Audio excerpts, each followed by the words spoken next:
दुनिया इधर की उधर हो जाए। जनाब स्पीकर, मैं आपको ये कहना चाहता हूं, उस खुदाए बुजुर्गो बरतर को गवाह बनाकर और इस ऐवान को गवाह बनाकर, आपको गवाह बनाकर, 22 करोड़ आवाम को गवाह बनाकर कि हालात मुश्किल ज़रूर हैं, चैलेंजेस मुश्किल ज़रूर हैं। मैं वही शहबाज शरीफ हूँ, वही खादम हूँ, वही खताकार हूँ जिसने लाखों लैपटॉप्स ज़हीन और फतीन बच्चों और बच्चियों को दिए। उनके हाथों में क्लाशनकोफ नहीं दी, लैपटॉप्स दिए।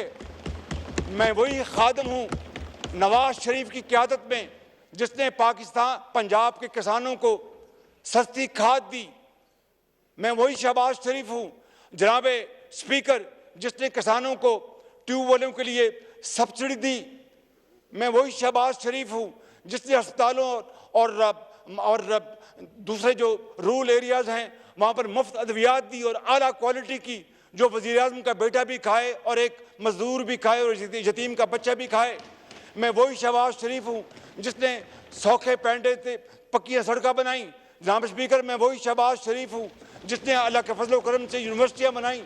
मैं वही शहबाज शरीफ हूँ जिसके बारे में कहा जाता था कि 3 महीने में अपना ये पुल बना देता है, बच कर रहो वरना पुल बन जाएगा। मैं बड़े अदब से कहना चाहता हूँ कि हालात मुश्किल ज़रूर हैं, बहुत चैलेंजिंग हैं, लेकिन खुदा की कसम इस ऐवान की मदद से और अल्लाह की मदद से और आपके तावन से हम पाकिस्तान को बनाएंगे, रोज़ायम बनाएंगे इंशाअल्लाह। मुकाबला करेंगे, फस्तायत का मुकाबला करेंगे, इसकी फस्तायत का मुकाबला करेंगे, इसकी ज़हनियत का मुकाबला करेंगे, लेकिन झुकेंगे नहीं। उसके आगे सर झुकता है, गर्दन कट सकती है, किसी के आगे झुक नहीं सकती मासवा उस ज़ाते बारी ताला के। जनाब स्पीकर,